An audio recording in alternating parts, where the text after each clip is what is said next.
એક પંડિતજી હતા, તે ભારે દયાળુ હતા. એક દિવસ તે બહારગામ જવા નીકળ્યા. ચાલતાં ચાલતાં જંગલ આવ્યું. જંગલમાં એમણે પાંજરામાં પૂરાયેલો સિંહ જોયો. સિંહે પંડિતજીને જોઈને વિનંતી કરી, હે પંડિતજી, તમે તો દયાળુ છો, મને પિંજરામાંથી બહાર કાઢો. તમને હું સોનામહોરથી ભરેલી થેલી આપીશ. પંડિતજીને થયું, સોનામહોરથી ભરેલી થેલી?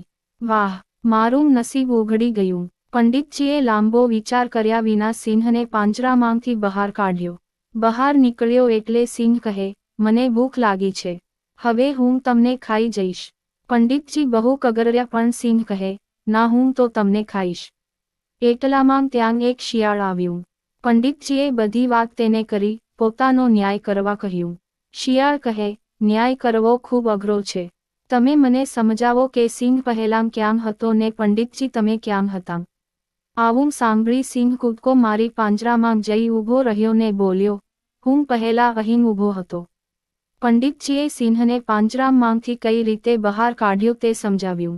શિયાળે પાંજરા પાસે જઈ તેનો દરવાજો બંધ કરી દીધો ને બોલ્યું, સિંહરાજ, તમે પાંજરામાં હતા ત્યારે આમ જ દરવાજો બંધ હતો ને? સિંહે કહ્યું, હા. શિયાળ બોલ્યું, પંડિતજી, તમે હવે આગળ ચાલવા માંડો. સિંહ ઉપર તમે ઉપકાર કર્યો છતાં તે તમને મારી નાખવા તૈયાર થયો, તેથી સિંહરાજ પાંજરામાં જ સારા, એમ કહીને તે પણ જંગલમાં જતું રહ્યું.